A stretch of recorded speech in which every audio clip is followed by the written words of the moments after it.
Welcome to our Paramotor Nation. Paramotor Nation is sponsored by iFly Indiana. iFly Indiana provides USPPA certified powered paragliding or paramotor training on their equipment or yours at prices as low as $2,000. Lone Star Paramotor. Lone Star Paramotor provides foot launch classes, trike training classes, transition to trike classes, and confidence builder classes near San Antonio, Texas. They are a USPPA certified flight school as well as an Aviator PPG Alliance partner. One Up Adventures and ParamotorProps.com. They love to share their passion for paramotoring and adventure. They also supply the world's best carbon fiber propellers to U.S. paramotor pilots at extremely competitive prices with fast and free shipping. Wisconsin Flight Sports. It is their goal to provide a safe, affordable, fun, and accessible training program to individuals interested in entering powered paragliding. Fly PPG Discovered Powered Paragliding. They are exclusive Midwest importer and distributor of adventure paramotors, trikes, and wings. All of their training is done on their private, highly manicured airfield located on a 48-acre farm. Fly My PPG. They are a US PPA certified Aviator PPG Alliance school offering personalized paramotor training, customized motors, paragliders, and service repairs. Wicked Wings Logo. Get a customized logo for your glider in one or multiple colors. Email Craig Taylor for more information. Aviator Paramotor. Aviator Paramotor offers a unique, service-based method of learning to fly, focused specifically on the individual student. Aviator Paramotor offers a vast array of top-quality paramotors, paragliders, and more. PPG Lights. PPG lights are a great way to have fun at twilight on your paramotor, impress your friends, and fly legally during twilight with the strobe pattern which is included. PPG lights come with a whopping 45 unique patterns, and most of them can be adjusted to create even more variety. Be sure to check out our website at www.ourparamotornation.com to see all upcoming episodes as well as the past ones. Check out all of our sponsors and so much more resources available to you. And now, let's get started with this week's episode of Our Paramotor Nation. Oh, yes, indeed. Hey, everybody. Welcome to Our Paramotor Nation. My name is David Wolfe. We've got a great episode lined up for you tonight, and we're going to have all of our folks come on in. There's Tim Gaskins. He is one of our guests tonight. Amity McGee is here as well. We also have John Ripman Ridin, Kate Bowen, and Dave Trike Flyer Ruff coming in as well. Again, welcome to Our Paramotor Nation. It's kind of tough to say our nation tonight. It's just been a tough week and a half, 2 weeks. I mean, however long this has been going on, it's tough for everybody. I'm sure if you're like me, you're getting a little bit stressed out with everything that's going on in our country. But, prayers to everybody. Let's all work together. As my buddy Dave Ruff said in a previous episode, this is where we come to forget about everything else that's out there. It's like being up in the air. We want to clear our minds, forget everything else, and just enjoy the camaraderie that we have, and we share our love for paramotors right here on Our Paramotor Nation. So, first of all, Dave Ruff looks like he's on location somewhere tonight. What's up, buddy? What's going on, buddy? Yeah, I am on location out here at Gillum, watching some students kiting for the first time, having a grand old time out here. That's awesome. And Dave, Ripa, and I in pre-show got to watch you kiting a wing that I think you said it's been in your garage for a year and a half, and you just started using it. I can't believe it. Yeah, Rush 5. I bought it back when I bought my Nitro, specifically to go up, shut the motor off, and thermal around, and just hadn't flown it. Pulled it out last week, and first flight took a little mini cross-country out to Taco Place. And took off out of a median, worked for the takeoff for sure. Yeah. And was just out here kiting it from about 9 mile per hour wind somewhere in there. That was a fun little video you had. I'm glad you shared that with us, taking off to get some tacos. That was fun. That was funny. Spend more time out there with Kyle. It's got to be fun watching students out there. Yeah, he's got a guy kiting. New student's been doing it for maybe about an hour now, and he's got the wing up over him right now. So you turn the camera and let everybody see what's going on out there. Yeah, see what I can do. Let's see here. Caught you off guard. There he is.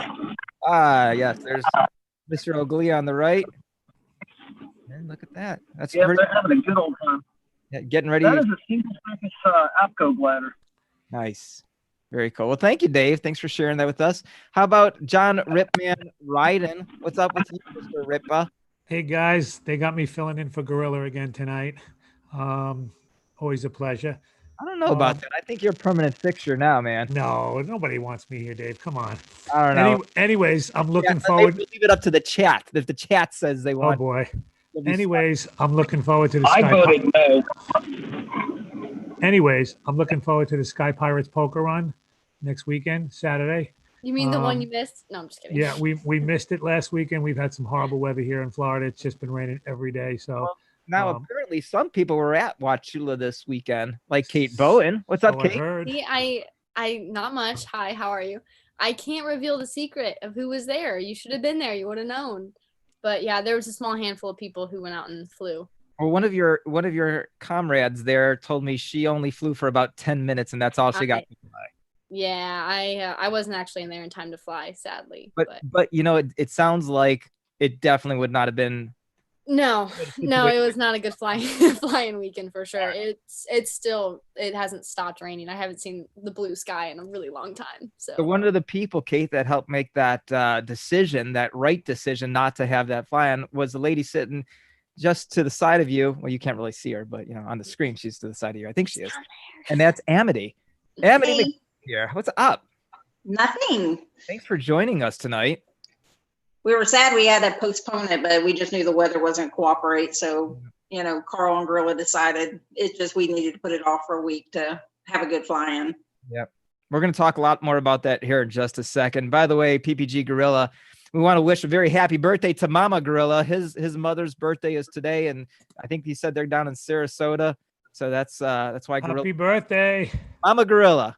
I guess she goes by Mama Gorilla or Mrs. Gorilla Ground. I don't know. But happy birthday to her. And then the branch manager himself. What's up? Tim Gaskins is here. Bad Apple. Number 15. 17. 17. My bad. Yeah. That's right. You're up. What's up, bud? Not much, man. How you doing? Good. Very grateful that Sue Gaskins was able to get the computer set up. That's true. It's true. She bought me this, and I'm limited use on this too. Earlier today, Amity said, I got to wait till my son gets home to help me set this up. Thank you, Amity. Thank you, Amity. Thank you. So, hey, Dave, if you don't mind, I want to make a comment to everybody, and especially for the people watching. If you guys, first of all, I want to say thank you to everybody that, sent me wishes and all that stuff. For those that don't know, I just recently lost my twin brother. It was also a PPG pilot to cancer. And one of the things he asked me to do is, he said, when you get a chance to talk to a lot of people out there, make sure you tell them, because I don't want them to go through this either. But when you 45 older and you get your physical, get your blood work done, it will tell you everything. And you have to ask the doctors when they do the blood work, just not normal blood work, but tell them to check for cancer markers, and they'll know what to look for, and they would tell you. And the surgeon at MD Anderson, when I was there, told me that if most people would do that, they could probably cut the cancer deaths down by 75% if they can get it early enough. And the blood work will tell you all that. So you guys get it done. Every time you get a physical, you got to ask the doctors, give them a blood work, and tell them you want to get cancer markers checked. And it's simple. So that way you'll be here for a long time. Yep. I appreciate it. That's great advice, Tim. Thank you very much. And again, I know we've talked before, but on behalf of all of us, our condolences to you. Yes. And Thank you. He's in a great place. You know, he's watching over us, and all he wanted to go out with a party, and that's what we're going to do. Yep. Okay. So. Yep. I do want to also mention that we had two other guests lined up for tonight. They weren't able to be here, and we're hoping to get them on in a future date. One of them was Dave Schmaus, and Dave is a pilot that flies locally here out of the Cincinnati, Dayton area.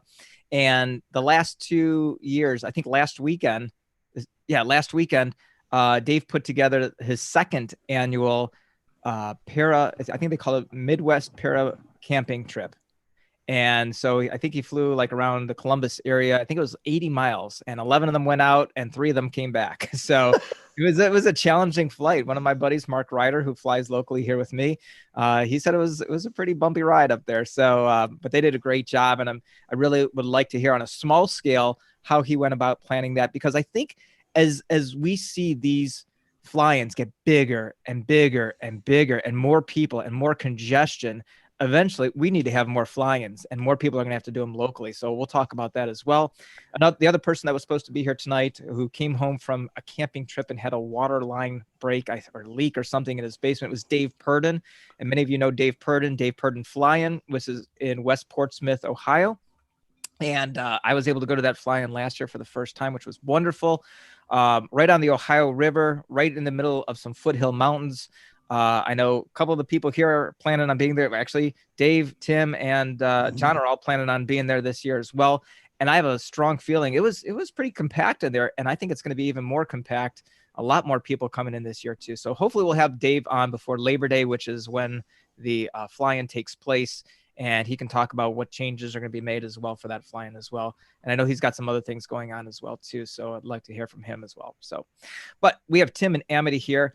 So for those of you who don't know, Tim is one of the main people who put on the Bad Apples fly-in, and Tim is the person who broke all of our hearts by telling us that the fly-in was canceled. Thanks. In all fairness, it wasn't his fault. No. Mac and I had a good discussion, and it was a decision by both Mac and I on that one. Okay. So Mac Hodges. Sure it was. Anyways, though. No. I got to get back to something you said. You said it was bumpy up there when they did the run just recently. Okay, you guys, whenever you talk about that, you guys got to just use the Michelle scale on bumpiness. Do you know what that is? No, I don't. Okay, remember Michelle Helms, right? Okay. Okay, when she was down at Palm Bay one time, we were out there flying, and she decided to go over to the beach. And when she came back, she had her breakfast all over her chest and in her hair and stuff. And she looked at me and she goes, "I need a hug." And I said, "No way." And so she said it was so bumpy up there that she tossed her cookies. So we made up a bumpy scale called the Michelle scale. So if it gets that thing, that's bumpy. Anything less than that is doable. There you go. Okay. I want to make sure that we're reiterating to the chat to ask questions tonight, because Tim is you'll tell us in a second how long you've been doing the fly-in, but Amity, who's just started doing this small, we don't call it a fly-in yet. It's may get to that point, but she'll talk about how her and the other Sky Pirates have been planning this. And you need to start thinking, is it feasible for me and some other people to be planning fly-ins in my local area? Because eventually we're going to need more. I mean, this sport is not smaller, it's only growing. So let's start with you, Tim. How long have you been working with the Bad Apples fly-in? It's going to surprise you. This would have been the third one. That's it? Yeah. We got to understand, but we did a lot of stuff with the India Hogs. That's right. Other fly-ins. We'd go down and volunteer and stuff, but you got to understand, our motto at the Bad Apples when Brewster was, and I agreed with him, is Bad Apples don't do fly-ins. We go to fly-ins because they're too much work. Yeah. And then, as I told you before, when the cancer hit me and I was in a hospital, I got a call from Nick and said, "Hey, I may have overstepped my bounds." I said, "What are you talking about?" This is when I could understand what was going on. And he said, I think we're committed to a fly-in. And I was going to try to get out of it. And he told me it was Mac Hodges. I called Mac Hodges to tell him, "Hey, Mac, we're backing out of this because, like I said, we don't do fly-ins. We go to fly-ins." And first thing out of his mouth, he goes, "Oh, Tim, this is great. I got flyers out there. I've already put this much money and all that." So I thought we're connected to it. We'll do it. I thought we were only going to do it 1 year, but Mac is such a great guy and it's such a great place. I said, "Yeah, let's keep it going." So, okay, first year, second year, third year. How many? This would have been the third year. So for the Bad Apples. How many people showed up the first year? How many showed up the second year? I think the first year, it was like 175 for the first fly-in. This last one was 200. I don't know. I want to say maybe 225, 250. Okay. Wow. It's about 40% growth then. Yeah. Okay. Amity. Yeah. You have the Sky Pirates poker run. We're going to kind of go back and forth. We're not just going to interview one person at a time. We just want to kind of flow together with both of you. So tell us how the idea of the Sky Pirates poker run came about last year. Last year, they were all out flying. I always just go for ground support, and Carl had been talking about it. He mentioned it to Gorilla, and Gorilla's like, that's a great idea. And in 4 weeks, they had it. They had the event. They sat out there that morning and talked about it, and then they started texting, and we were thinking maybe we could probably get 15 people out there, and we ended up having almost 60. And then this year, so far, we have 198. That's not counting ground. Good. 198 pilots are going to be there? We have 198 people that have gone on the website to click interested or coming. Okay. And we were just wanting to have a local thing to have fun. And it just, everybody got interested and just wanted to get together, and it's what it's become. Wow. 198. Now, just for clarification, Amity will not be there, but the Pirate Wench will be there, correct? Correct. All right. Just wanted to clarify that. Thank you. All right. So how did you prepare for the first one, and what changes have you made to prepare for this many people coming in? The first one, we knew like within a couple of days how many we were going to have there. And the first poker run, we went to Four Winds, and then we went to Aviator. And honestly, Aviator bailed us out. We got there, we landed, we had a grill and everything, but like no chairs or anything. And Eric's dad's like, hey, let me get this for you. Let me get that for you. So it ended up being a big team effort the first time around. And Eric's dad went and got his chairs. We had trouble getting in the gate. The gate was supposed to be open, and Aviator helped us with the first one, because that was our final stop. And they really helped us out to help it make it a good event too. How many people would you say, you, Carl, Rick, how many people are actually working the event? 6. 6. That was all last year. We got more this year, but last year it was 6, and they ended up being bigger than what we thought. Okay. All right, Tim, question for you. You have this now flying that had how many did you say? 200 and how many?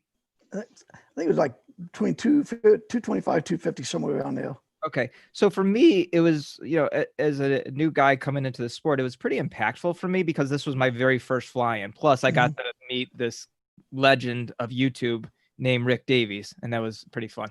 So to me, it was a huge, you always remember your first fly-in. This happened to be mine. And it was really well organized. And was it that easy the first year as it looked the second year? No, and it wasn't easy the second year either. No, there's a lot of planning. When you it depending on the size of the event and what you're gonna do and where the event is. That's a big thing too. And the facilities, what you gotta look at, because when you start talking about, do they have showers available? Do they have bathrooms available? Is there food stuff around there? So what you're saying right now is something, if I came to you and said, hey, Tim, I know you, in fact, I think we had this conversation, but I didn't even follow through with it because it was just, to me, it's like, I don't have time to do this. But I said, okay, what do I need to think about? I'm thinking about doing this flying up here in Ohio. What do I need to be thinking about and considering? What would you say to me or someone else in my position? First of all, the field, where you're going to hold it. Is it PPG friendly? The surrounding areas will support it. That's the first thing we looked at. And then Mac Hodges says, do it. Obviously, it's a great place. Then the second thing. What do you mean by the surrounding areas? The flyable. Because I went to one fly-in. This was many, many years ago. I went to a fly-in, and they said, this is a great place to fly. It's pristine. It was out in the desert. Just to get to it. This would have been in Arizona. Just to get to it, between all the scrub brush and cactuses and stuff, you scraped everything up you had. You got out there, it was an abandoned drug dealer's airport that they used to fly the planes into. And when he said it was a great place to fly, you got up, and if you could fly just around that little airfield, it was great. If you went anywhere other than that, and you had an engine out or something, you're going to be in cactuses. And there's really no place to fly there. So, so you want to look at a field that's got like Indy air hogs. The first time I went up there or sky rats up in New York, I went up there and you got away from the field. There was so many places to fly, fields, everything else. So it was PPG friendly. That's what I look at. Is there outs? Is there things to go see? Instead of just, if I have an engine out, either I'm going to get a cactus up my rear and ruin all my equipment, or do I got to stick around the field? So, that's the first thing, is looking for the field. And is it got a surrounding areas to support it? Other thing too, of camping sites, vendors for food. If guys come in, they don't have any food, do they have a place to go get it? Anything like that. Again, it depends on how big and what you want to do. Right, you got who catered Bad Apples? God, you would ask me that. No. I'll have to figure it out. I know it's Southern cooking. I do know that. Amazing Southern cooking. Oh yeah. Awesome. I'll have to find out who it was. Don't forget it, because we need her. Yeah. All right. Well, here's the big thing that worries me. If you could, Tim, if you can leave your computer like just flat, because you're bouncing around. That. There you go. Okay. Thank you. The big thing that worries me as someone that even was considering doing this was insurance. Tell us about insurance. So what do you need to do for insurance for this event? Well, first of all, you got to find somebody that will cover it, which we did. And Eric, PPG Ada helped on that one. And so did Brandon Noblein from the Sky Rats. The Air Hogs. Because when we found out, one of my first priorities that I told them, for us all guys, I said, if we're going to hold a fly-in, we have an insurance. Obvious reasons, especially if what happened to the guys at Southern Skies, which was pretty bad. So I said, we're not going to do flying because I want to not only protect Mac Hodges, I want to protect us.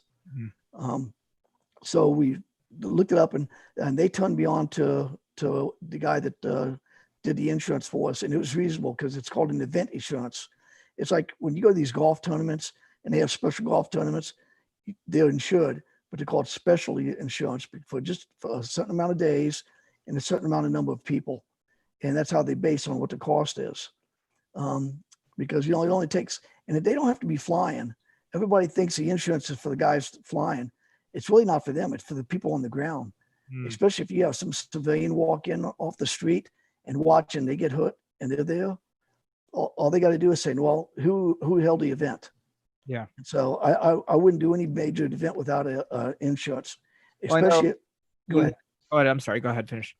Oh, I was going to say, because the way they look at it is if you're collecting dues or anything like that for it, then the judges and stuff look at, you're going to be responsible because, you're looking at it as a profit thing. But one way that we also looked at this for non-insurance is we said, okay, we're telling you we're going to meet at this field. If you come, that's up to you.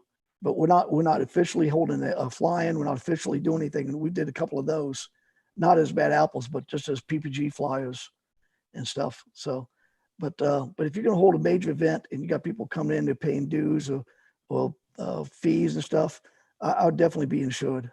Isn't a waiver good enough? Not just pilots, but also for spectators. If a spectator showed up and said, I'm going to sign a waiver that I can even be here, why can't we just do that? They can still do it. It's not so much the cost of how to say this. It's not so much cost of the thing. It's the litigation fees. It's the lawyers' fees.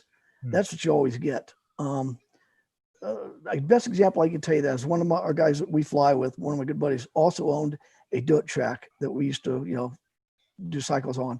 He had waivers, solid waivers that written by lawyers, everything else. One kid went on there, went the wrong way on the track, got hit by another kid, broke his arm. 7 years later, Brandon got sued and he couldn't figure out what was going on. They kept us in court for 6 years. And even though the judge accused it every time, went there and said, no, I'm throwing this out as bull because you had a waiver. The kid's father happened to be a lawyer. He just kept refiling it.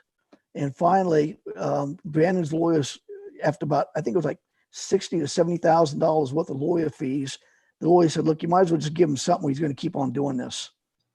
So, but he didn't have the insurance like we do now that would cover for that. Because when we get it, we also say, if we get sued, you're providing the lawyer for it to defend us. Okay. Amity. So kind of back to you with that is let's talk about what you've done to progress this to the next level with the number of people more coming this year. And then, are we doing waivers? Is there insurance? Is insurance needed for something that's not a full 4 days? No, we're just doing the waivers because it's, the camping is like your own thing and it's just the poker run that day, but it's also getting bigger every year too. So, it's just things we have to address every year as it keeps getting bigger. Because honestly, last year we thought there'd be 15, 20 people, and this year we figured maybe there'd be 75, 80. And, then we've just gone over to what it is now. But Amy, there's something, you're at an airport, right? Yes. Okay, there's a difference in doing it from a private field like what we're doing. So the airport is also, I know they got insurance through the counties and stuff like that. So that also helps you on that. Yeah, we have permission for both airports that we're going to be there. Yep. So. Yeah. If it's like a private field like we're on, you're more susceptible to it. That's why we insisted we had to have it to not only cover us, but also to cover Mac Hodges. Yeah, both airports we're going to, Gorilla's got a great relationship with the managers at both airports, and Wachula, he comes out when they fly, and when they fly cross country, he'll get in his plane and fly to the next location with us. So that's one of the things that's helped us is, just having rapport with the actual facilities, and, Four Winds is at the second location. So it helps just having, contacts at all those locations too. Amity, can you talk for a second about the importance of this poker run, who it benefits, and why we're doing it? The poker run started nobody makes any money off of it. Everything we get has been donated, or it's just a bare minimum cost. The most expensive cost we have is our porta potties. Everything else we've been able to get donated, our door prizes, and we're one of the only fly-ins where you get a cash prize. We're going to have first, second, and third place. We got tons of door prizes, but our original goal is we just want to give back to our community. So part of our money raised is going to Resurgence, and part of it's going to stay here. We want to sponsor somebody locally that is a veteran, and then they can become a pirate, can come out and start flying with us. So they're going to do Resurgence, and we want to, we might not be able to get it all this time. It might take another fundraiser, but we want to sponsor somebody local that's a veteran that then can start coming out to Wachula and flying and doing the cross-country trips and become a pirate. That's awesome. That's great.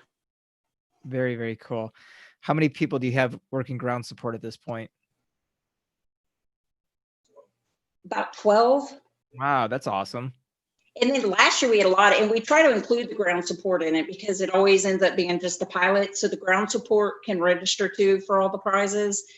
And one of the things we did this year, I told Gorilla, I was like, usually we do have female pilots, but usually it's the wives that are doing ground support, and there's nothing for them.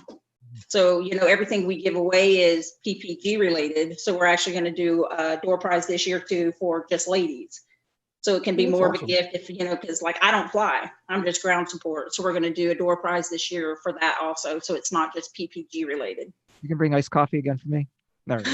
And I'm gonna pop the ladies a ticket. Come on, Carl, get on the camera. You might as well. You're just sitting there. Carl's not coming on. All right. So yeah, that's awesome. So, I'm really, as much as it pained me, especially after, how much we look forward to the Bad Apples fly-in. I was so excited. Dave was so excited. Ripa was so excited. Rick was so excited. We're just counting down the days. And then of course, COVID-19 happens. And it was just like someone just took their dirty boot and stepped right in my birthday cake. It sucks. And then of course, all right, well, we got to get, we're all kids, right, Ripa? We're all kids when it comes to getting ready. Ripa and I've been like, and Dave, we've been like, dude, 4 more days. Yeah, exactly. I can't wait. Yeah, and then here comes this tropical storm. I'm like, son of a bitch, here we go. Another delay. Can't go. So, it was the right call. Especially, and Kate can attest to what the weather was like at Wachula, but it was the right call not to go. And I'm sure it was a very, very difficult call. And you guys, I think, did a great job making that as much as well in advance as possible on Tuesday. I saw one person was disgruntled about it, but I thought that was silly. I mean, everybody saw what was coming up on the Gulf, and it would have been a train wreck. It would have been horrible. So delaying it a week was definitely the right choice. How many people that have registered said they can't make it the second weekend? And if someone hasn't registered, can they still? Yeah, and you can register the morning of. Last year we did pre-registration, and it ended up being a lot. Gorilla did it, and it ended up being a lot. So he did the, interested or I'm coming. We're going to actually register everybody that morning. So anybody can come up to the morning of and register. And to my knowledge, we haven't heard of anybody not coming. I'm sure there's people that are going to have scheduling conflicts now, but other than that, like nobody's come, let us know that they won't be there, and we're just doing registration the morning of. That's awesome. I know. I know that we're really honored to be sponsors of the poker run, and that goes without saying, because I know you and Carl probably won't tell everybody how much you have contributed to this to make this thing possible. We're all grateful for. Is this something that you think in years to come, maybe next year, we're saying, hey, pre-register? I mean, because Rick had put out a video saying we need to know how many people are coming so we know how much food to actually have. How does that pose a problem, like where we're planning to feed people but don't know how many people are going to show up? It's like planning a party and not knowing how many are going to come. One thing that we did, I think pre-registration would be easier, and we've already talked about that, and that's going to be something we have to look at. The one thing that ended up being like a huge blessing to us, we started going out to businesses, and they're not PPG related at all. We started finding veteran-owned businesses. We started saying, listen, this is what we're doing. And I would take a video and show videos of Gorilla and Carl. And I'm like, our ultimate goal, nobody's receiving any financial gain. We want to do this for a veteran. We want to sponsor a veteran. And I targeted veteran-owned businesses. And we got an overwhelming response. We got all the food donated, we got all the water donated, and all the door prizes donated strictly from veteran-owned businesses that aren't even related to PPG. That's awesome. Do you have a veteran in mind at this point to sponsor? No, and they're going to address that afterwards, see how much, because literally the only thing that it's the porta potties is our biggest expense. And it was funny, I went to a veteran-owned business to get a donation, and he asked, are you using porta potties? And I said, yes, I'm using this company. He said, wait a minute, I got a friend of mine that's a veteran, and he's actually coming from out of county to deliver the porta potties for us at a cheaper rate than the company that was in county, because he was a veteran. And that's how we addressed it with people to, try to get things done. And then Carl and Gorilla were talking about, then we'll get somebody to sponsor. Part of the money is going to Resurgence, but we want to sponsor somebody local also. So we'll open it up for that. That's both great. I know, can anybody, I'm sure you'll say no, but is there a way that someone can make an extra donation at the fly-in or at the poker run to support? Yeah, and that happened to us last year too. People come up and we had a jar out, and a company would come up and hand Gorilla and say, listen, can I give this donation towards the event? And we did that, and we want to keep it fun for everybody. That's why we have the first, second, and third place prizes. Last year's first place was $800. Wow. Because we didn't expect there to be that many people there. So this year, they have their prizes set, the financial prizes already set, and then everything else goes to Resurgence and to sponsor a local veteran. Amy, got a question for you. Do you have a last place prize? No. And we only had one last year that didn't get to finish, so. Craig Taylor is one of our moderators. And Craig, if you wouldn't mind putting in the chat the Resurgence donation page. So if anybody wants to make a direct donation to Resurgence PPG, they can. Unfortunately, our buddy Todd Scandrett will not be in attendance at the poker run, and we were really hoping he would be. But he has been in Florida for 2 weeks. He had to rush home, and he would have been able to if it was this past week, but he had to get back home. So he will not be, but hopefully we'll be able to somehow get a message from him. And I'm sure he's going to have some words of gratitude for everybody showing up for this event as well. But yeah, if you want to make a donation, always you can go to resurgencepppg.com/donate, I believe it is.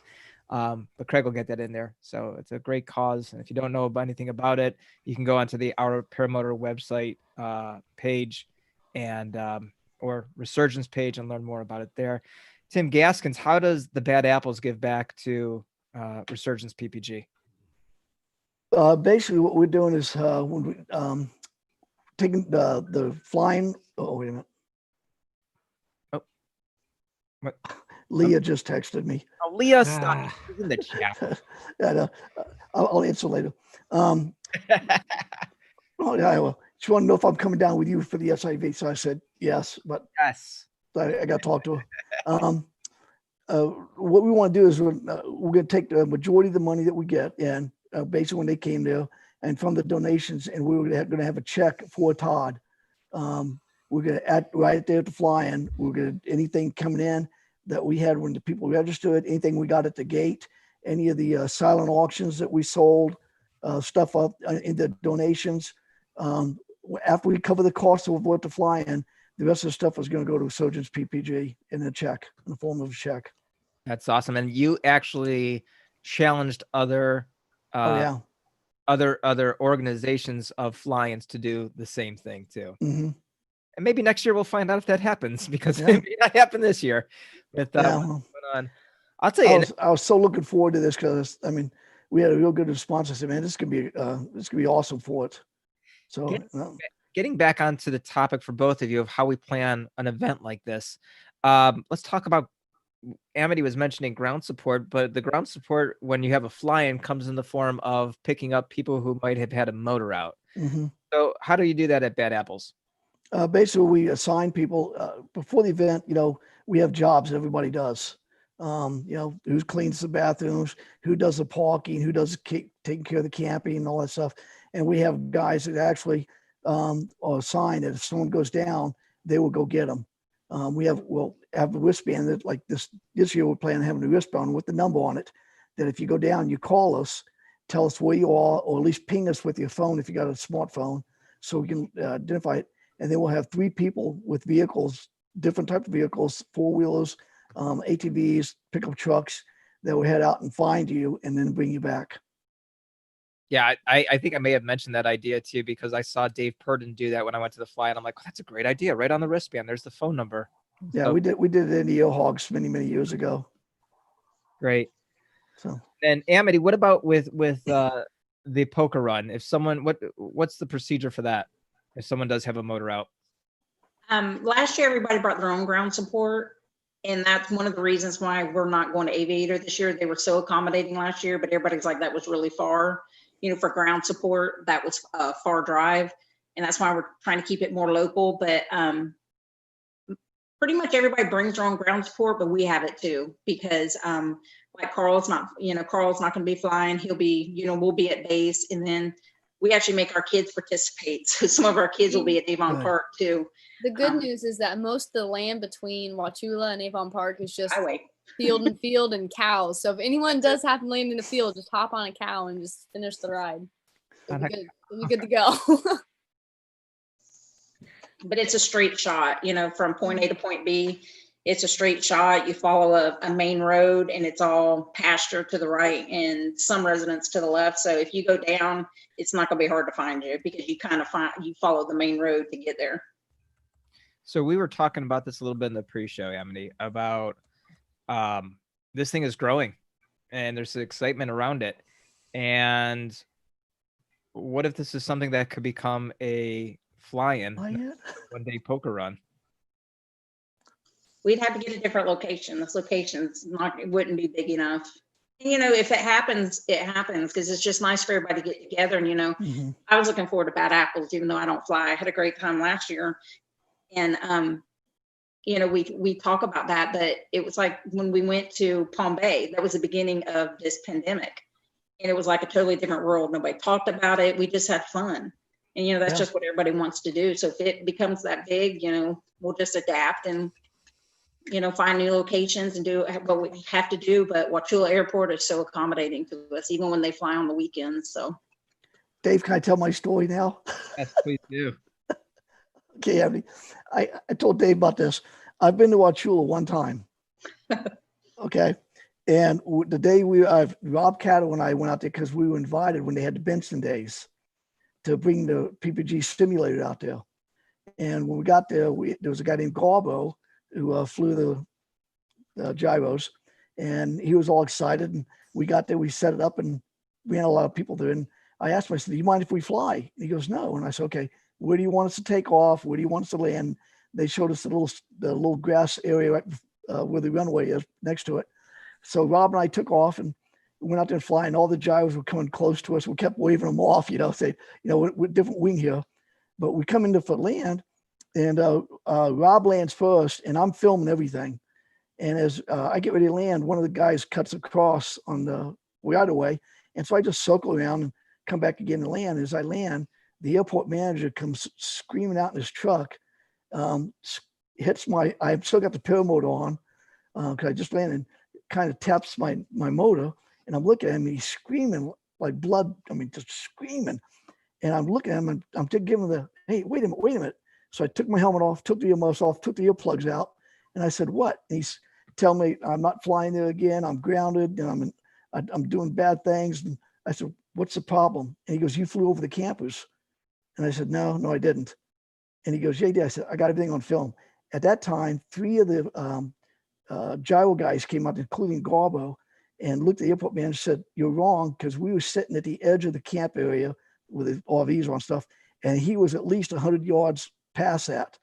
And I was sitting right there, and he goes, well, I saw it. And so as he's driving away, he's tapped my motor again, and he stops. He goes, you scratched my truck. I said, you scratched my paramotor. And so he was a ski guy. He's no longer there, but he started to come up the truck, and I was going, oh, this is going to be great. And everybody was hoping he was going to come up the truck so I didn't feel like, but probably thump him. But he just drove off, and then we were asked he told us to leave. So Rob Cato and I flew one time there. The same day we got there, we got kicked off the field. It's the only time we've ever been kicked off of a field for something we didn't do. But they're really nice there. They just don't want us going over the runways. And there's one house that they ask us not to fly over. There's one house at the end of the runway. They say, please don't fly over that person's house. Yeah. But we did everything right. And the guys saw it, and they got rid of that manager. They said they had problems with them in the past, so they finally got rid of that airport manager. But when Rick told me he's flying out of a Chula, I saw a video and went, where are you flying out of? Uh-oh. And I said, God, years ago, we got kicked out of it. And he goes, oh, we were great. But they just said, we can fly there now. So I'm looking forward to getting back there. No, it's beautiful out there. They always see wildlife when they fly. Oh, I loved it out there. At least the one flight I had out there, I loved it. So, Amity, you brought up a good point there. Tim at the fly-in stands up and makes a big pre-flight for everybody. What's the word I'm looking for? A pilot briefing. Brief. Yeah, and if you're at Palm Bay, Eric DeFord made a couple. But I mean, is there going to be, because this is kind of different, because people may be taking off right even 30 minutes before sunset, is there going to be a pilot briefing somehow of where to fly and where not to fly and what to do? Yeah, Gorilla's going to cover that morning. I think they're trying to look at 6 a.m. for everybody. And then we'll be at the tables, as people keep registering, we'll just let them know. The manager out there is very nice. I'm sure he'll be out there, but that's always their rules. They don't want us flying over the runway, and there's one house. They just ask, don't fly over the one house. And so they always honor that rule. And then, ground's always out there, and there's some more guys that are in the Sky Pirates that do radio traffic. So because there are planes out there, but that airport's a lot of gyrocopters. Yeah. So they just keep in contact. So we always have somebody out there with an aviation radio too that knows what's going on and flies people, when they come to land, to let them know if there's aircraft coming in or not. Now, I mean, when do you think people are going to start really showing up for this? This is the first year we've done camping. Mm-hmm. So some people will be there on Friday, but last year everybody was there by 6 a.m. I'll be there Friday. Yeah, this is the first year we've done camping. So, the manager's like, hey, if y'all want to camp, go ahead. And it's nice out there. It's secluded out there. So we're doing that. But last year, everybody was, in fact, that was one of the things we learned from last year. At 5:45 last year, we were setting up, and people were like, well, hey, here's my money. And then they'd walk off. So we're like, this year, we're not opening registration to this time. So we don't get back in that confusion that happened last year. Because some people did waivers, some people didn't, because everybody was trying to chip in and was taking money from people, and it just got a little confusing. So this year, we're going to start registration at a certain time. Are you guys going to have like bands so you can actually identify if they've been assigned to a when they've been to the brief? No. Okay. Honor system that works. Tim, what have you learned in doing this for the last 2 years, and what were you planning on making changes for Bad Apples for this year? One thing that we did learn, like last year, and I'll never forget this. I remember sitting at the end of the runway after helping the guy take off, and I looked up in the air, and I started counting the number of wings I saw up in the air, and I stopped counting at 80. And that was just in that area. And so we need to stress to the guys that, especially with Palm Bay, with the midair they had down there, which, we got to stress to the guys that, you're not doing anything that we haven't seen before, or you're not going to impress anybody by just sticking around the field and doing things. Get out and enjoy it, but get away from the field so the people that are taking off and landing feel a lot safer, especially for the newer pilots. Keep your head on the swivel. But one thing that, like I said, we're going to change is we're all going to have a better coordination between the ground crews out there. And I talk about ground crews, I'm talking about the Bad Apple staff on coordinating with each other, on when the people is taking off and landing, how that's set up. Better relations also with the airport that's close by there, setting up with them, because at one time we did have that one crop duster that went up, and he said he didn't know about us. And he said, if I would have known that, and I said, well, we did put a NOTAM out, but somehow they got screwed up. So I'm going to make sure that's taken care of better than what there was last year. But every year's a learning experience. It's interesting you say that, because you also said too that there's nothing we haven't seen. Well, after last year, there was something that we hadn't seen, and that was Michelle. Coconuts. Shut up. That was Michelle's. That's gone. Messed you up, didn't I? Michelle's trike rolling into the. Oh, that's right. That's right. Okay, yeah. So that brings up another question. Act of God. Yes, Linda Anderson, thank you so much for your donation to the show. Linda's always there, Tim, each and every week, and she may as well be a sponsor of the show, because she takes good care of us, and we really appreciate that. And again, I got to pause on that question for a second, because without people like Linda Anderson and without all of our sponsors, we got some great sponsors. Mm-hmm. And I know about a month and a half ago, we started doing this video, and now it's actually coming out pretty darn good week after week, which is great. But I don't want anybody to just go right through that video and not really pay attention to our sponsors. All 9 of our sponsors are fantastic. They're people that we support and that we love supporting, and they're great to support us as well. So please take a look at all of them. They can be found on the website of our paramotornation.com. I love my PPG lights. I fly with them all the time. Just charged them up for this coming weekend. Fly my PPG, been out there, One Up Adventures and the Paramotor props. Aviator. That's one of, I think, my favorite part of the whole video is watching Eric Farewell doing a little leap. Yeah. That's fun. But again, thank you to all. I Fly Indiana. I'm missing a bunch of them, but everybody, we really appreciate it. And Linda, thank you so much for your support, and everybody else that supports the show as well. I was starting to ask you, Tim, when you have this crazy ass storm roll through and just do a train wreck on everybody's, mine included, canopies and tents, and that's something you don't even think about. It's never happened there before. Mac Hodges was blown away by it. He goes, I've never, in all the time he's down there. You tell the story from your perspective. Did you guys know that was coming? No. You know how we found out about it was coming? I went and picked up Jeff Bowen at the airport, and the weather looked all good. I mean, we looked at the radars and all that stuff. Everything looked good. He flew in, and we picked him up. And on the way back, we dropped him off, and I forgot who he was talking to. And then somebody came up to me and said, hey, look at the cloud over there. And I looked up, and by the time I looked up, it hit. Wow. And I'm seriously, that's how fast it did to me. And so I was running around telling everybody to hold down and stuff like that, because I've never seen anything like that. It was just one of those weird things. And when I talked to Mac Hodges, I said, Mac, he goes, I've never, in all the years he's been there, that has never happened. Never. Let's be very clear for anybody that has no idea what we're talking about. We had, I don't know if it was like a microburst or what. It was like a little mini tornado. Oh, it was more than that came through there. it felt like a full-on balls to the wall, excuse my language, tornado. No, I've been in one. No, that wasn't even close. Well, it felt like it's all But, right. yeah, I felt like it, but Me and two other guys, and it started off with a third person, Rick Davies, holding my canopy down, which was Oh, yeah. protecting all of Rick Davies' electronics. yeah. And then he bailed and went into the trailer, and we're holding down. And I looked at Mark Ryder and I said, 30 more seconds of this, and I'm letting the canopy go, and we're just going to rush into the RV also. And it started letting up. We held on to it. I mean, we were just soaked to the bone. Everything Oh, yeah. was destroyed. And then an hour later, what happened? We're all flying. We're all flying. And like I And said, Ground Gorilla never quit cooking the whole time. That's right. That's right. I just remember grabbing people and say, get over here and run around telling everybody to hold their tents down. And I forgot one tent I jumped on. I forgot who it was. And I didn't know he was in there. And I said, I'm trying to hold your tent down. He was sleeping. He was sleeping through it. No. Yeah. There's no. Yeah. Swear.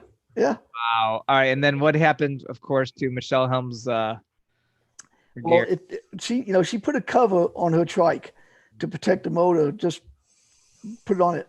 Well, the wind came up and it blew it across the field and into the lake that he had there. That was pretty far too. That was yeah. like 200 yards, like two football fields maybe. Yeah, and people were running after it, and they couldn't catch it. And then it just went bloop and right into the water. Yeah, and then the Agama went off.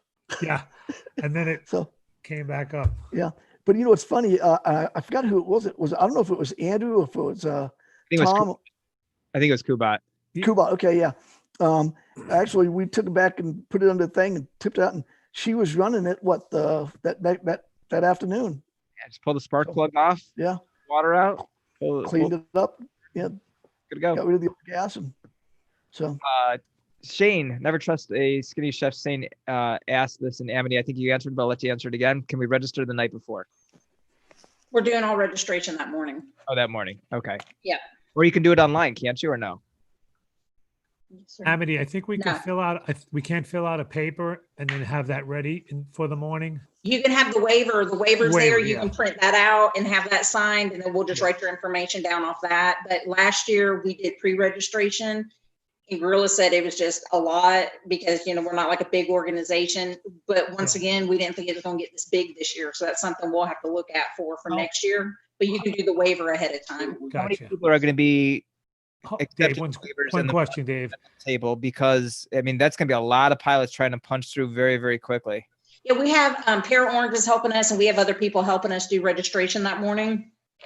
So we'll have several people out there doing registration, but you can print the waiver out. It's attached to what Gorilla sent out. Amity, that waiver, I know it's on Gorilla's page. Where else can we find it? On the Facebook page as well? Correct. Taylor. Yes, it's on the Facebook, and Gorilla put those out so we can get those pre-signed. Okay. So if anybody wants to know, you can fill those out. So in the morning is one less thing you have to do. That's a great idea. Have your money. Was it $20? Is that what it is? $20. You hand us the 20 and you get a card. $20 paper. Good. You get your card. You're off. You're going. Send it. It's what y'all were talking about earlier. One of the reasons we like the poker run is because when you fly, you have a destination, so you have to leave. Mm-hmm. You're not flying and hanging out, and people aren't doing tricks and foot dragging. You take off because you got a destination to get to, and then Four Winds always, we always tell them we'll take care of it, but every year they're like, we'll take care of it. They have coffee and snacks there for when everybody lands. So you can even stop there and socialize. It's not you got to land, take off again. You want to get back quickly. Because you're going to. Is everyone planning on flying back, or should we have some form of vehicle to take anyone who doesn't want to fly back? Everybody has their own ground support, but they're all people that will be there. Like ground will follow Gorilla, and but everybody flies back. Last year we did the 3-stop, ended up in Lake Wales, and only one person didn't make it, and it was because of a kite issue. Wait, how far is the circuit you're planning? It's 20 miles to Avon It's 20 Park. miles there and 20 miles back. Last year we went Wauchula to Avon Park to Lake Wales, but Lake Wales was a far flight for people having to get back. Yeah. So we decided to keep it, but it's like 22 miles from Wauchula to Avon Park. Can I jump in? I was one of 4 who made the flight from Lake Wales back to Avon Park, and I'd like to mention those other names: Jeff Dean, Eric Straka and Bobby Benz on the trike. When we got there, y'all said we should not have done that. Yeah, it was a little bumpy, but it was a nice accomplishment. Oh, okay.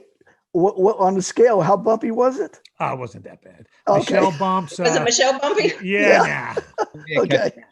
It was cloudy and overcast, so I mean there was some thermals popping, but it was pretty mild. So Cool. good What other stuff. questions do we have? I don't know. What else we want to talk about? Tim, tell us. How's the craziest thing that's happened at Bad Apples? Outside of anything about me. At the fly-in? Yeah. Oh, I just thought the other flying stuff. Craziest thing at Bad Apples. I know. What? Didn't Besides we that get a storm? lecture one morning because a round went off? Because of what? Didn't we get a lecture one morning? That was Because a Sewanee. firearm. That was Oh, was that Sewanee. Swanee? I couldn't Yeah. remember which one that was Yeah, at. okay. No, that wasn't me. No. We got a lecture because somebody discharged a firearm. Yeah, we Oh did. no. Serious? Okay. Um, Oh yeah. I can't think of really anything really. I mean, compared to what I've seen over the years at Bad Apples stuff. But one thing I was going to say, Dave, is that we talked about events and stuff, and I know people have been cooped up, and I think that's one reason we got a lot of people coming. Because I mean, I'm dying to go somewhere, and when Dave said, "Well, I'm going down to the SV, and then I'm going over to the poker run," I went, "Poker run? What are you talking about?" So I found out through Dave, and I said, "I'm going to be there," but there's a lot of stuff you can do individually and stuff, and they can build up the stuff. Like a couple of us guys, we started out. I told Dave one time we started out as the 5 guys that were going to fly the Lost Coast of Florida, is what they call it, and fly all the lighthouses. And by the time we ended up with 20 people because we kept picking people up on the way. And they said, "What are you doing?" We said, "We're flying this. We're coming with you." And literally, we had a caravan going down the highway, and we'd go into a park, and we're going, "God, how are we going to do this?" But the planning went from simple to now we're calling RV parks. Hey, do you have enough for like 20, like 5 or 6 RVs and about 8 trailers? And we'd be planning in advance and stuff of where we're going to go and all. But I mean, that's some of the funnest thing I've ever done in my life. Is some of the places you end up and a lot of people you get to meet, especially there. A lot of people didn't even know the PPG existed. And we flew down the beach and they're looking, they all come up to us and they said, "What is this?" And, Dave said, "They're not kidding. It really is a lost coast of Florida." Because, I mean, nobody's hardly seen this stuff. And they really got interested. But some of the characters we met, one guy that wrestled gators, want to know if we wanted to do it. No, we'll tip them, but we're not going to wrestle them. But you can plan a whole bunch of different things, different outings and stuff, and either just call it a gathering, even if you're just going to go to a field and say, "Hey guys, we're doing a gathering at this field," and you don't have to do any big planning and stuff. But if you're going to go on long trips and stuff, a lot of guys, it takes some planning. But it's some of the most interesting stuff, like Rippa and those guys doing their road trip. That's the funnest things I find, especially going out west. And I will tell you one story. We were going out to Utah to go to the Bonneville Salt Flats for the flight week, or for the speed week. And on the way out, I stopped in Nebraska at this huge field because I was towing everybody's equipment in my trailer. And I said, "I'm way ahead of schedule." I said, "I'm going to stop and enjoy a flight." And it's by this big lake. And I pull off and I'm getting my stuff out and I walk around the trailer and set my wing up. And next thing I know is this Nebraska corn-fed policeman, cop, comes up behind me. And I swear this guy was 6'7", and probably about 300 pounds of nothing but muscle. And he looked at me and he goes, "Boy," and that was with a small B, a little O, and a fading Y when he said that to me. And I'm looking at him and he goes, "What are you doing?" And I swear I said, "Anything you want." and he looked, he goes, "No, what are you doing?" I said, "I was going to fly. There's no gates. There's no fences. It's out in the middle of nowhere." And he goes, "What are you flying?" I showed him and he thought that was really neat. And he goes, "The reason I stopped is," he goes, "you see the lake?" I said, "You see that little white dot over there?" And I said, "Yeah." He goes, "That's somebody's house. He owns all this." And he's looking at us right now through a telescope. And he saw me park there and set up, so he called the police. Oh no. And so he talked to the guy, and the guy goes, "Yeah, go ahead and fly." And I went, "No, I'm just happy to be alive. You're not doing something to me, so I'll pack." He said, "No, go ahead and fly." So it was, I had a great time, but got to meet a good buddy. And we actually, believe it or not, we're actually friends. That cop and I are friends right now. That's cool. But he wanted to get into this. He goes, do they make it for something as big as me? I said, oh yeah, we can do it. So, but just stuff like that, just so many adventures you see. That was probably one of the most interesting. So the whole point of this show is to learn from you guys how to set up a fly-in. Tim, obviously you've got a lot of experience with going to a lot of different fly-ins, helping with fly-ins, ground support and all that. What have you learned from other ones that have, I mean, it might be hard because it's just become second nature to you now to be able to incorporate it into you flying or helping others. But what are some of the things that you've seen that you've learned from those fly-ins? One of the first things, if you're going to set one up and do one, is talk to the people that's done them. Like Eric Falwell really helped out.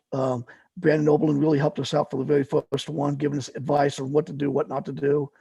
And just, you got to get people to help volunteer. And the one thing that we tell the bad apples when you do the fly-in and when you set it up, everybody thinks, God, this could be a great fly-in and stuff. And what I got to tell them is it's going to be a great fly-in for the guys coming. But for us, you're not flying because you do a fly-in, you're going to work it. You have to work the fly-in. For the people coming, they can fly, but for the people putting it on, it's a job. If you get a fly, that's gravy, but you gotta think of the people coming in, the time they're taking to drive to the field. I mean, you got people coming from New York, from California. It's a long drive from Ohio, Cincinnati, all that stuff. Okay, come down there, and we want to make sure you guys have a great time and have the fellowship of the PPG Brotherhood. Okay. Yeah. Have the fellowship of PPG Brotherhood. We will make sure it's good for you. So some people's going to have to work through it. Okay. And that's one of the biggest things that we learned talking with Brandon and Eric. I told him, I said, yeah, I can't wait to fly. And first thing out of Brandon is fly. He goes, oh, you think you're going to fly? And I said, he goes, no, you're going to work. So that's one of the biggest things I found out. The other thing is just the experience about helping people. When on the field, if you see somebody new, watch them, take care of the guy, especially if they've had a few flights, because a good example would have been Palm Bay. The guy that, how am I going to say this? I'm going to say it. He was trained by one of the super instructors, okay? Gave you free training, got you in the air in one day. The guy went out to Palm Bay with all those pilots on a trike. So you kind of figure out who this is already. Took off, decided after only 2 flights, come down to Palm Bay. He only had 2 flights, that he thought he was good enough because he was told he was good enough that he'd go and foot drag a trike on a ditch. Yeah, we ended up going and picking him up and carrying his equipment off and stuff like that and helping him back to his car as he was limping. And I asked him, I said, are you nuts? And but he didn't even register with the Palm Bay. He was off doing it by himself somewhere else. So if you see somebody that's new and stuff, take care of them because we want them to stay in the sport. Remember Tom when he went to the first Bad Apples, the video of him taking off? Yeah, Kubat. Yeah. Okay. I took that video. Yeah. And he asked me not to post it because he was so upset and so ticked off. And I thought, he goes, I'm going to leave. And I said, Tom, you don't need to leave, dude. We got people here that will give you equipment to fly. Don't leave because of this. Everybody does it. But he told me he was best. But then he came back and asked me if I'd post it so we could see what he did. And he had a lot of good responses from it and stuff. And so that's another way you can help people too. If you got videos out there, I find those a great learning tool. Oh, Ripa's all about that. I mean, Ripa will video of everybody. Well, hey, but if a guy screws up, a picture's worth 1,000 words. You show him what he did. It's a lot easier than me trying to explain to him what he did. Well, John's got a side business. He videotapes everybody's carnage, and then he gets paid off not to post it. And it's a great gig. Not Tom, true. Hey, blooper videos, buddy. Blooper videos. I don't post anybody's stuff unless they say it's okay. Hey, Tim, have you ever let anybody else set up your wing for you before launching? One time. Yeah. That was the last time? Which one? Yeah, it really depends on the wind. If they can set up and I can just bluff it up, yeah. But But no, I don't mind doing that. I don't mind people setting my wing up. I've had a lot of people do it, but I watch what they're doing. But yeah, I have had people do it that I've had to go back and fix it. But yeah, no big deal. Ain't no big deal. Okay, so how many years has everybody been flying? I just celebrated my 1 year this past March. Way to go, girl. I don't fly. Not yet. Yeah, but I'm glad No, you're there. I don't fly. You're like my wife. She says I'm there for support. That's it. I don't fly. I'm just there for ground support. John, what about you? Almost 3.5, just about 3.5 years. And I'm almost 2. Cool. Aw, Well, that explains so much. What? He's almost 2. it's almost. Is that the table 2s and table 3s? What is it with the kids? Amazing With too. David, it's everything. It's gonna be terrific. No. Oh, we froze. We froze. I froze before, but I refreshed it and it Hello. worked. Oh, we're back. Yeah. Crazy Uncle Bob, thank you for your Well- donation. It's always good to see you here in the chat. Thank you, sir. Appreciate that. David, I'm looking forward to setting up your wing for this next flying. Oh boy. Oh boy. That's all right. That's all right. Thank you. I You appreciate know what's funny? You've made such a viewers. joke about me setting up your wing. People are gonna start to think that I actually set it up wrong. it. I'm not taking the blame. Like, people are actually gonna Hey, start thinking hey. that I'm to blame for that. So thank you. Appreciate it. Hey, Kate, he tried to tell me that too, and I said no. So Tim, Yeah. I'm sure you could attest to this. Like, I'm still learning. Each flight is a learning experience Oh, for yeah. me. And I know you've been flying a long time, so I'm sure you can agree that, 17 years. yeah, so That still learning, right? And every Yeah. flight is a learning experience. Oh So, yeah. Oh yeah. Everyone.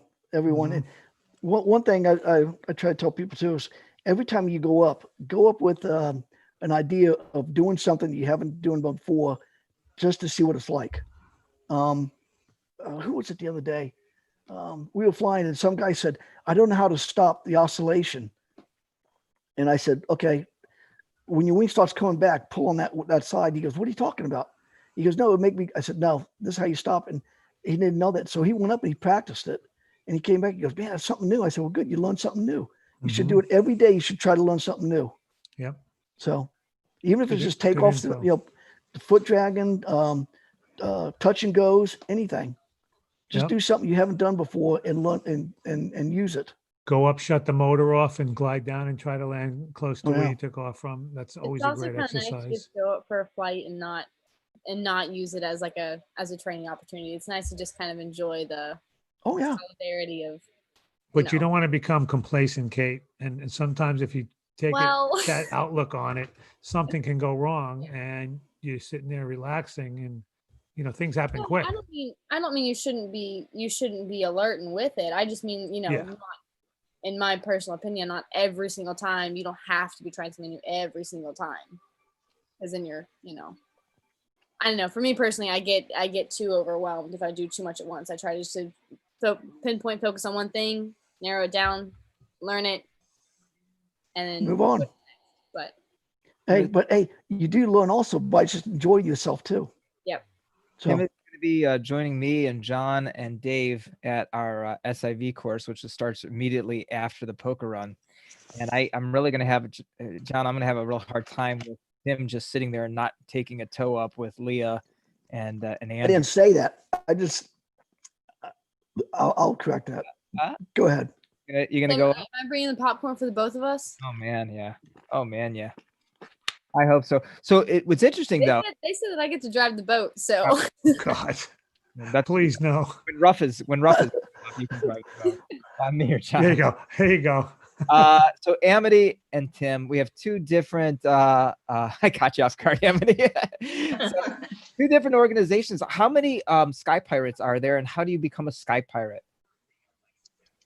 There is Bryant, Partha, Carl, a gorilla, and there's actually been a lot of people coming out and flying recently. We get people from other counties been coming out and flying, and on an average, they'll have like 5 or 6 each time, but it's different people. Yeah. kind of like with us with the Tri-State Skywalkers, we just show up and there's like 4 of us primarily that are there's other people too, but there's 4 of us that fly regularly together, kind of like that. You can't be a dick. If you're a dick, you can't be a sky pirate. That's right. How was Rick Davies a sky pirate then? Well, he's the founder, so. But the rule started after that. I get it. All right. Can't be a dick. How many bad apples? Well, let me just expand on that point for a second, Tim, because my next question was going to be 1, how many bad apples? 2, how do you become a bad apples? And then Rick Davies' big concern that he came out with a couple months ago is that the average age of a bad apples is close to 80 years old. And they're going to be fossils pretty soon. And there's not going to be the last 2 bad apples inducted, as far as I know, was Fireball Leah Cotillo. Yeah. And Michelle Helms. No, she's Michelle's been there. She's been Leah? at least a bad apple for 2 years, I think. Yeah, Leah was the last one.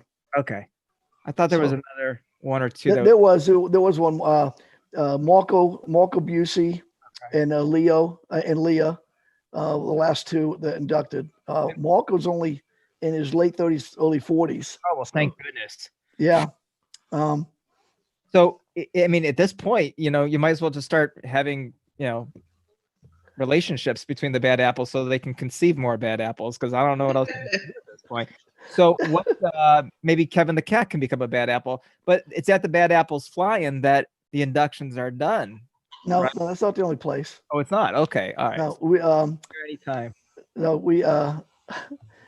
I did 2 of them up in Tennessee, but we've known them for Axel and Zoe. We've known them for 7-8 years.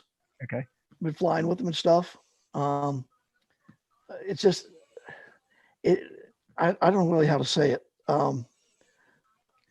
It's basically you get nominated. Or doing something stupid. No. I mean, well, yeah. Well, do you want to tell the Michelle story? I don't know if you can. Which one? How she got her call sign? Yeah. Do you want to tell that or no? I don't know. Yeah. I can tell it. All right. I've been after she got her training.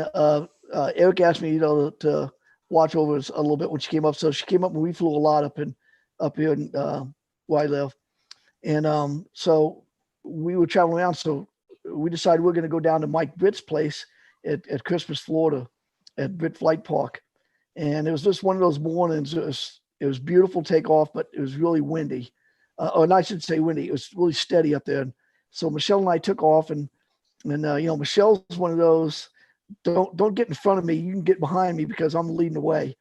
She's all that. I love her because she loves life so much, and she likes doing stuff. Nothing holds her back. But so we're out there flying, and we go coming back, and I'm watching her, and she gets me on the radio. She goes, "Tim, there's something wrong." I said, "What is it?" She goes, "I'm flying backwards." And I looked down and I said, "Yeah." I said, "Okay, well, let your trimmers out." And she goes, "My what?" And I said, "Let your trimmers out." And she goes, "I haven't done that yet." I said, "Okay, let off on your power and just let's get below and let's get a little lower and we'll penetrate that way." And we did. And as we were coming in to land, beautiful field. And there's only one spot in that field that's a little wet. And so I said, "Well, let me land first. You can see where I land and then you can follow me." And she goes, "No, I got it." And she came in. So I started filming it. And there happened to be 2 other guys on the field filming. And when she came in, I'm watching her. And I think you might be able to hear me in the video saying, "Oh my God, she's not going to hit that wet spot, is she? Or that only wet spot in the field." And sure enough, she does it. And she does a beautiful splits and on the field. Man. And she raises her hand like that. And she yells out, and I'm filming it. And as I land, I'm looking at her, and she's still standing there, or split with her hands up. And I get my earmuffs on. She goes, "I hit the only wet spot in the field." And everybody's filming it. We all looked at each other. We said, "Well, we know what our call sign is." There you go. So our call sign's wet spot. Oh, that's great. What a story. But before that, she would fly all these other fields, and same thing. She'd hit the only wet spot in the field. So, but when she finally said that, we said, "Okay, we got a call sign." So that's how she got a call sign. All right, I am getting messages from Miss Leah Catullo. She would like for you to share that story of how she got hers. Is she texting you too? Probably yes. Are you? No, tell. Tell her I will text her back as soon as I get done here. Go ahead. Okay, Leah. First of all, did you tell her what her song was? Or I told you what her song was? Her song, yeah. Okay. Fireball. No. Crazy about the girls. Oh yeah. Okay. Go ahead. Tell the story. Okay. At the fly-in, she was up, I guess, with Jeff Pearson. I guess up there, she was taking off, and Jeff was flying, doing his thing, and he hit her from behind, and basically she kept on flying, and he went down and crashed in the field and burst into flames.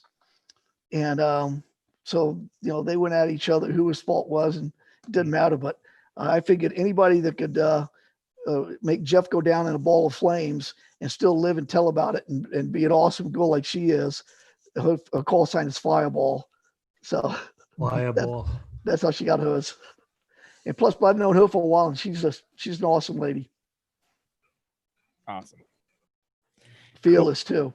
So how does one become a bad apple? Well, like I said, I've known her for a while. I mean, just flying with them and. Oh yeah, but you gotta meet to get in. A lot of the bad apples got to know you. You just can't say one guy's going to say you got to hit. And we actually had a couple of people that said, yeah, we'll be bad apples, and a couple of them said, It's so, but just it's just, I guess they just got to know you and stuff, and you get nominated, and people go, yeah, that's great. She'd be a good one. He'd be a good one like that. But it just doesn't take. I mean. I got nominated. I've been flying with them for 7, almost 8 years before I got my number. So, but it's just, I don't know. It's just the way it is, the way they do it. But we got the numbered bad apples, and you got the friends of the bad apple friends, or plebes, or what do you call it? What do they call the thing with pledges? I guess is what they. So they got some of those in the waiting, but it's just it's just, I don't know how to explain it, Dave, how it happens. Just happen. Well, it doesn't just happen, but you do go through a little ceremony for it. So we were talking before about how, if you're working it, you're working it. And John Ripa and we say this all the time. You and I have said this. It's not about going to a fly-in to fly, is it, John? Nope. What's it for? It's about see the people. Seeing everybody and having a great 3, 4, 5 days. Yeah. Like I told you, I never honestly go to a fly-in to fly. I go to see all my buddies and my friends and stuff. If I get to fly, that's gravy. But I could fly here anytime I want. But to go see people I haven't seen in years and stuff, Cindy and Phil Atkins are some of my dearest friends. And I get to see them at fly-ins. I'd rather sit with them on the ground and talk with them, because I know I can fly later, but just to see everybody, see you guys and stuff. So hang out. I mean, I have more fun to sit. One of the best fly-ins we went to was that one up in North Florida, where everybody said it wasn't that great of flying, but boy, Swanee. That was one of the best times I've had. Oh yeah. Absolutely one of the best times I had. A blast, anyway. Yeah. Crap out of my son. Was that where that happened? Yeah, that was at Swanee. Oh, okay. Hey, I was put up to that. Okay. Yeah, I guess so. Yeah. Well, we're getting close to the end here. Amity, any last things you want to mention about this upcoming poker run? Just get your waivers printed and signed ahead of time. That would help. And got lots of door prizes, got cash prizes for first, second, and third. And we're just looking forward to having a good time. And we will feed you. Amity, so we can wear a pirate's costume. Yes, there's a pirate's costume prize also. Whoever has the best pirate's costume gets a prize. Okay, so I didn't hear that. That's why I asked. So that's a thing then. So if you come wearing a pirate costume, you could definitely win. We'll have a prize for that. We'll have first, second, third. We got tons of door prizes. We have a female prize, and then we did a drawing Friday night for canceling the event, and the gentleman won that, and he'll get his prize. He said he'll pick it up Saturday. He's still coming, so. And let's give a Right. little plug to the other sponsors. Why don't you go ahead and mention who the sponsors are of the show, of the poker run? We got Four Winds, Cloud Base, Resurgence, Para Orange, Aviator. I'm looking at Carl because I think it was Central Florida Food Bank. He was a veteran-owned business that's donated a lot to us. Awesome. And our Paramotor Nation. There you go. And we tell Carl to put his mug in the picture just for a little bit. He wouldn't do this, but he's been sitting over here talking the whole time. I know. That's what I said. At least so we can say hi. He's sitting over here grinning at me in his Para Orange shirt. No, but we're looking forward to it, and it's going to be fun. And we're going to cook out afterwards. We got plenty of drinks, plenty of food, and we're just going to hang out. Tim, any last words from you? No, I'm just looking forward to seeing everybody. I mean, this being cooped up, which, well, yeah, it sucks. And to be honest with you, I haven't been cooped up at all. I don't even know that thing existed. I've been still out flying, still doing things, but it's just like you said, when we went to Palm Bay and people started, you usually give them a hug and they give you an elbow or touch my foot. Yeah. And I went, what the hell's this? Big old hug when I see you. Well, at that time we didn't know what was going on, but I think now we do. So yeah. So fake. Like I said, I hug my friends. I've lost too many of them. that's So right. Yeah. and I promise I don't have anything. Yeah. Yeah. So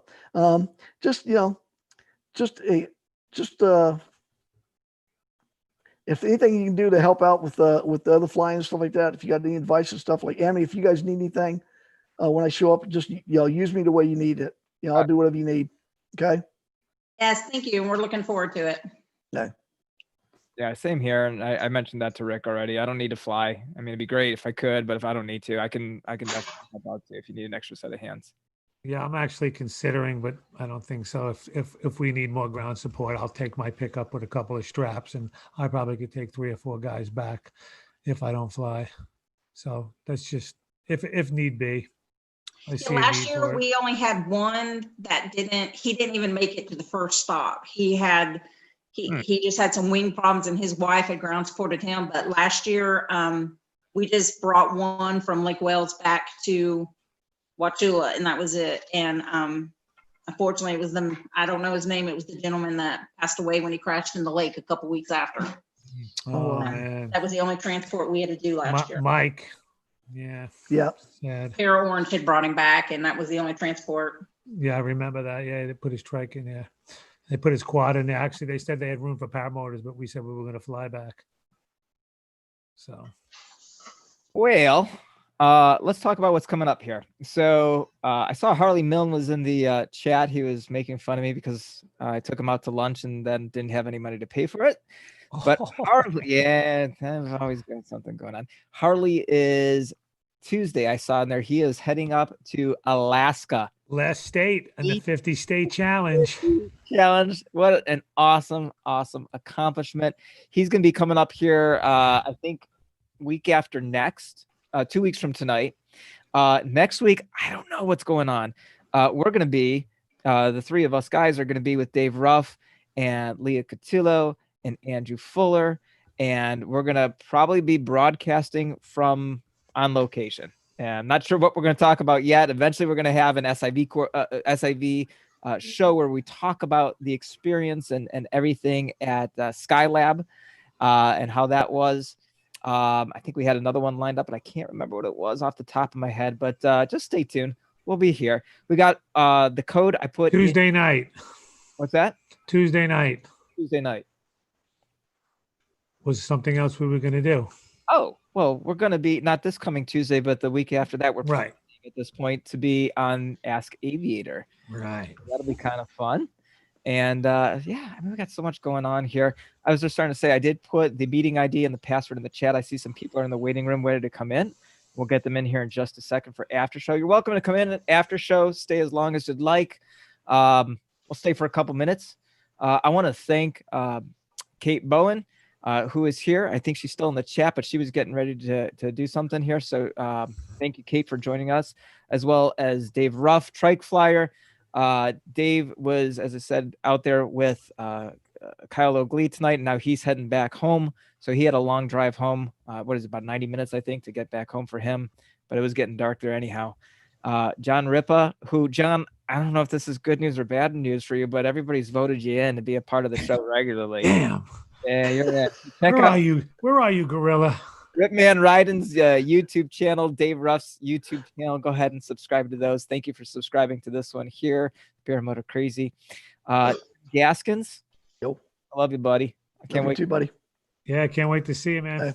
Andy, you're awesome. Thank you guys so much for being here tonight. Really appreciate it. Thank you, everybody that showed up and watched the show. I hope you guys enjoyed it. Hopefully this was educational. If you're starting to think in your mind, yeah, I could put one on, or me and my buddies could put one on. There's a lot to it. And these two people have really probably gone through hell and back to make these events happen. But, they love the community, and that's why they do it. So we're grateful for that. So hopefully you learned something tonight. Thanks for joining us. And we will look forward to seeing you next week. Somewhere, John, right? See you guys next week. Okay. Have a great one. Be safe. Night. Thanks, Amity. Thanks, Bye, Carl. guys. Thanks, Tim. See you next week. Okay. I'll let you guys know we're going to try to end this stream here. I know my internet's been going a little slow tonight, but it'll end here in just a second. Maybe. Or maybe I'll be on all night. I'm just keep hitting the end stream button. Take care, guys. This time. I'll see you in a couple of days. Okay. We'll see you a little Bye-bye. bit.